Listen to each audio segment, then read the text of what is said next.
मैं रवीश कुमार। चलिए जानते हैं देश दुनिया की तमाम महत्वपूर्ण खबरों को सिर्फ 5 मिनट में। लेकिन आगे बढ़ने से पहले अगर आपने अभी तक इस वीडियो को लाइक नहीं किया है तो कृपया लाइक कर दें, चैनल को सब्सक्राइब करें।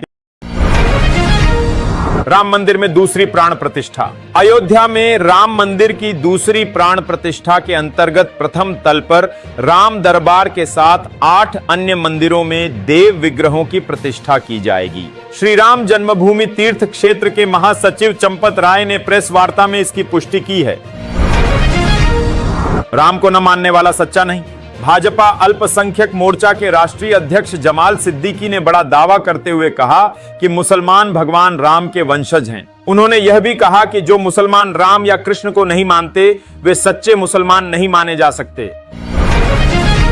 बायकॉट कश्मीर ट्रेंड पर नाराजगी। जम्मू कश्मीर के मुख्यमंत्री उमर अब्दुल्ला ने पर्यटकों से कश्मीर आने की अपील की है और केंद्र सरकार से अनुरोध किया है कि वह बायकॉट कश्मीर ट्रेंड चलाने वालों की पहचान करे और उनके खिलाफ सख्त कार्रवाई करे ताकि राज्य की छवि ना बिगड़े। आतंक के हमदर्दों पर गरजे थरूर। शशि थरूर ने ऑपरेशन सिंदूर का समर्थन करते हुए कहा कि यह कार्रवाई जरूरी थी क्योंकि आतंकियों ने 26 महिलाओं के सिर से सिंदूर मिटाया। उन्होंने चेतावनी दी कि गांधी का देश अब दूसरा गाल आगे नहीं करेगा बल्कि करारा जवाब देगा। पाक फिर ग्रे लिस्ट में जाए। असदुद्दीन ओवैसी ने कहा कि पाकिस्तान की लापरवाही जारी है जहां सेना प्रमुख आसिम मुनीर के बगल में आतंकी बैठते हैं। उन्होंने 26/53 का हवाला देते हुए मांग की कि पाकिस्तान को फिर से FATF की ग्रे लिस्ट में डाला जाए। ऑपरेशन सिंदूर से कांपा पाकिस्तान। भारत के ऑपरेशन सिंदूर ने पाकिस्तान और POK में आतंकी ठिकानों को तबाह कर दिया। इस जवाबी कार्रवाई से घबराए पाकिस्तान ने 3 दिन भारतीय सैन्य ठिकानों को निशाना बनाने की कोशिश की। शहबाज शरीफ ने भारत से बातचीत की बात फिर दोहराई। हज कमेटी देश भर में 21 केंद्रों पर 13 जुलाई को UPSC कोचिंग के लिए प्रवेश परीक्षा कराएगी। इस बार अन्य अल्पसंख्यकों के लिए भी सीटें आरक्षित हैं। चयन प्रक्रिया में निबंध और इंटरव्यू शामिल होंगे। 11 अगस्त से कोचिंग शुरू होगी। बंगाल सीमा पर 5 घुसपैठिए पकड़े। भारत बांग्लादेश सीमा पर घुसपैठ की कोशिश नाकाम करते हुए बंगाल पुलिस ने 5 घुसपैठियों और एक दलाल को गिरफ्तार किया है। ये सभी पहले भारत में घुसे थे और अब बांग्लादेश लौटने की फिराक में थे। पुलिस ने सीमा पर सुरक्षा और निगरानी और ज्यादा कड़ी कर दी है। टॉप नक्सलियों पर सुरक्षा एजेंसियों की नजर। अबूझमाड़ में बसव राजू के मारे जाने के बाद सुरक्षा एजेंसियां सक्रिय हो गई हैं। टॉप 15 नक्सलियों की हिट लिस्ट तैयार कर ली गई है जिसमें 4 के सिर पर 1-1 करोड़ का इनाम है। अगला बड़ा ऑपरेशन इन्हीं मोस्ट वांटेड के खिलाफ चलाया जाएगा। भारत को मिलेगा अपना स्टील्थ फाइटर। रक्षा मंत्री राजनाथ सिंह ने स्वदेशी 5वीं पीढ़ी के स्टील्थ फाइटर जेट के निर्माण को मंजूरी दी है। DRDO इसका advanced medium combat aircraft AMCA पहले से डिजाइन कर रहा है। अब भारत अमेरिका, रूस और चीन की तरह स्टील्थ तकनीक वाला देश बनने की दिशा में बढ़ चुका है। पहलगाम हमला मानवता पर वार, PM मोदी। प्रधानमंत्री मोदी ने खराब मौसम के कारण सिक्किम दौरा रद्द कर वर्चुअली लोगों को संबोधित किया। उन्होंने पहलगाम हमले को मानवता पर सीधा हमला बताया। सिक्किम के राज्य बनने के 50 साल पूरे होने के कार्यक्रम का हिस्सा बनने वाले थे लेकिन मौसम ने योजना बदल दी। BSF की नई डिजिटल ड्रेस। अब BSF जवान नजर आएंगे नई डिजिटल पैटर्न वाली यूनिफॉर्म में जिसमें 50% खाकी, 45% हरा और 5% ब्राउन रंग होगा। 80% कॉटन, 19% पॉलिएस्टर और 1% स्पैंडेक्स से बनी यह वर्दी होगी। बेहद आरामदायक। BSF ने इसका कॉपीराइट भी सुरक्षित किया है।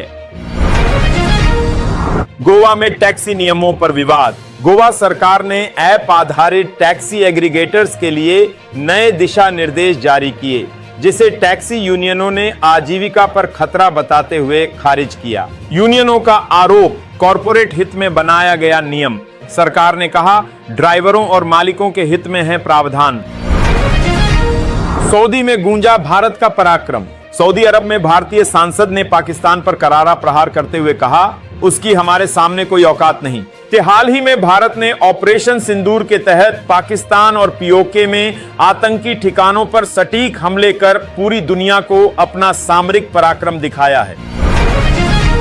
सऊदी में ओवैसी का पाक को जवाब। सऊदी की धरती से ओवैसी ने पाकिस्तान को बेनकाब करते हुए कहा, पाक झूठ फैलाता है कि भारत से उसकी दुश्मनी मुस्लिम होने के कारण है, जबकि भारत में 24 करोड़ मुसलमान सम्मान के साथ रहते हैं। उन्होंने दुनिया के सामने पाक की सच्चाई रखी। जस्टिस वर्मा पर महाभियोग की चर्चा। जस्टिस यशवंत वर्मा को हटाने का रास्ता महाभियोग से ही संभव। राज्यसभा में 50 और लोकसभा में 100 सांसदों का समर्थन जरूरी। हालांकि दोनों सदनों में सरकार के पास बहुमत है, जिससे प्रस्ताव पारित करना एक बड़ी चुनौती बन सकता है।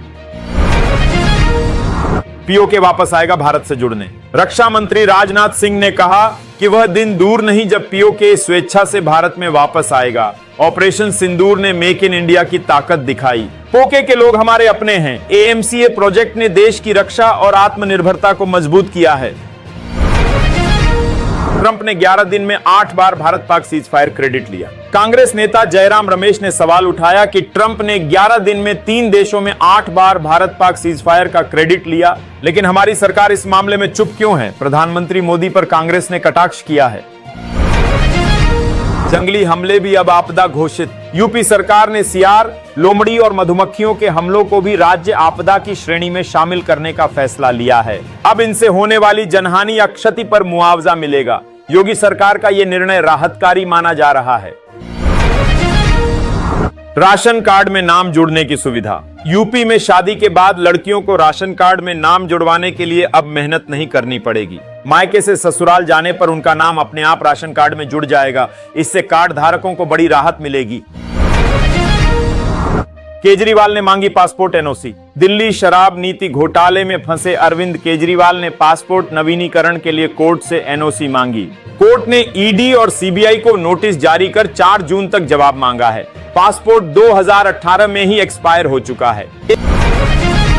1 जून से नियमों में बड़ा बदलाव। 1 जून 2025 से गैस सिलेंडर की कीमत, ईपीएफओ प्रक्रिया समेत कई नियमों में बदलाव होंगे। ये बदलाव आम लोगों की जेब और जिंदगी पर सीधा असर डालेंगे। सरकार ने इन नियमों की घोषणा पहले ही कर दी है। जानिए कौन से बदलाव होंगे अहम। बीजेपी एजेंडे पर बड़ा बयान। महबूबा मुफ्ती ने कहा कि अगर उन्होंने बीजेपी के एजेंडे का समर्थन किया होता तो आज मुख्यमंत्री होती, लेकिन उन्होंने सिद्धांतों से समझौता नहीं किया। उमर अब्दुल्ला पर निशाना साधा और वक्फ बिल पर मुस्लिम एकता की कमी को लेकर नाराजगी जताई। खरीफ फसलों की एमएसपी बढ़ी। सरकार ने खरीफ सत्र 2025-26 के लिए धान समेत 14 फसलों के न्यूनतम समर्थन मूल्य में बढ़ोतरी की है। किसानों को कम ब्याज दर पर किसान क्रेडिट कार्ड के तहत लोन भी मिलेगा, जिससे उनकी आमदनी में सुधार।